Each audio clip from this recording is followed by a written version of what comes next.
gente vê que está no hype da internet com todos os influenciadores da área, questão de bodybuilder, de fisiculturismo e tudo mais. O que as pessoas às vezes não param para pensar é que esses caras têm o melhor acompanhamento possível, né?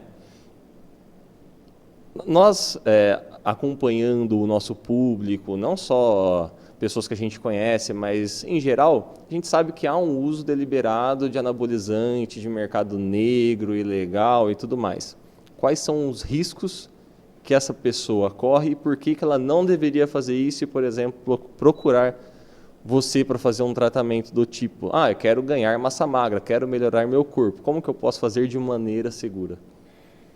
Cara, tema muito importante, João, muito importante. Primeiro, porque não adianta eu chegar aqui e só bater, você falar, isso é porcariada, não deve ser usado e, né, inclusive proibido pelo CFM o uso de esteroides anabolizantes para finalidade meramente estética ou esportiva.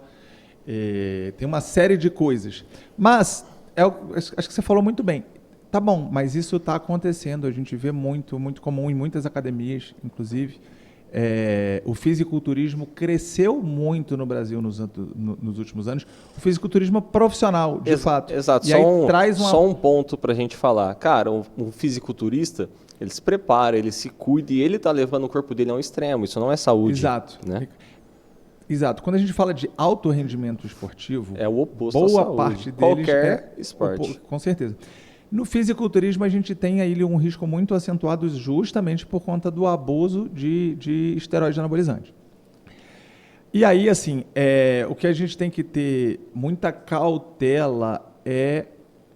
Assim, aí é o que eu costumo dizer, não existe almoço grátis, né? O dano é inerente ao uso, para você ter, de fato, um ganho de massa muscular acentuado. O que eu gosto? E aí tem muita questão de estudo. Pô, mas a gente não tem, às vezes as pessoas se defendem muito defendem muito o uso desenfreado mesmo, mas também não tem nenhum estudo que de fato mostre que aquele esteroide de fato causou algum problema maior de aumento de risco cardiovascular.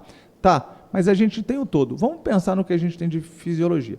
Você imagina um cara fisiculturista aí com 90, 100 quilos de peso, em que 70 quilos dele, 60 quilos dele é massa magra.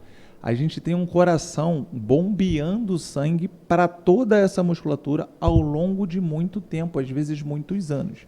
Isso a gente sabe que inevitavelmente vai levar a uma sobrecarga cardíaca, a uma insuficiência cardíaca. E a gente tem visto aí, com alguma frequência, alguns fisiculturistas profissionais morrendo aí, de certa forma, precocemente por causas cardíacas.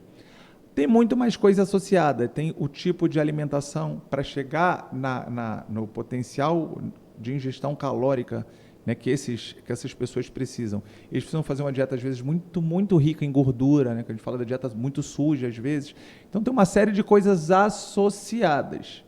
Então, eu digo que a gente tem que tomar muito cuidado. A gente já tem muito bem estudado muitos esteroides anabolizantes.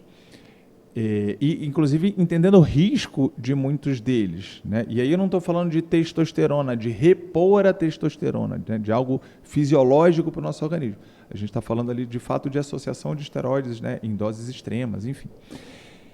Então, eu acho que a gente tem que ter muita cautela quando fala desse assunto. Aquela história de, não dá nada, mas aí, meu amigo está usando, está todo mundo usando e não dá nada. Dá sim. As primeiras manifestações são silenciosas, não vai ser percebida, mas existem, por exemplo, alterações drásticas do colesterol que vão elevar ao longo do tempo o risco cardiovascular, o risco de se ter um infarto, o risco de se ter um AVC. É uma coisa que é muito aguda, inclusive, pode acontecer em período pequeno de tempo, que a gente fala que é a elevação do hematócrito. O hematócrito, João, é a densidade do sangue, a relação entre células do sangue e plasma, líquido no sangue. Né? Todo esteroide androgênico anabólico tem um potencial de aumentar a formação de células sanguíneas que a gente produz lá na medula óssea, dentro dos ossos longos. Então, essa relação, essa densidade vai aumentando, porque aumenta o número de células, número de hemácias, lá, células vermelhas, e não aumenta o plasma, o líquido. Ele vai ficando mais denso. Isso aumenta muito, por exemplo, um risco de essa pessoa fazer uma trombose e ele ter um tromboembolismo pulmonar, ele ter um infarto, um AVC. E é silencioso. Aumentar o hematócrito não te dá sintoma, você não sabe, você não sente nada. quando você sente já o evento Já tá trombótico na- grave, entendeu? Então, assim, são inúmeros os riscos. Precisa, de fato. O fisiculturista, ele está, não é defendendo ou também, né, demonizando, mas ele está ou deve estar submetido a uma equipe multiprofissional, com um bom treinador, com um bom nutricionista, com um bom médico acompanhando a saúde dele, porque os problemas virão e eles precisam ser mapeados, né? Mas ali, de certa forma, né, quem se submete a isso deve entender que tem a questão da escolha, de ser submetido àqueles riscos e tudo, por uma questão que seja profissional, o que quer que seja. Mas quando a gente vem para o amadorismo, aí a gente está falando de pessoas que não vivem disso. Não. Né? E colocam muito a saúde em risco, né? Principalmente o jovem, que é muito imediatista, né? O resultado estético ele acentuado e rápido para ele é muito interessante, é muito importante, e não olha ali a médio prazo. Né? E os problemas a médio prazo virão. Então, eu procuro nunca assim, olha, cara, as pessoas não podem fazer isso é a pior coisa do mundo. Eu acho que eu entendo a questão da escolha. Eu preciso sempre pautar ali no meu conselho, né? De fato, um médico prescrever para esse fim, única e exclusivamente para esse fim, é vedado ao conselho.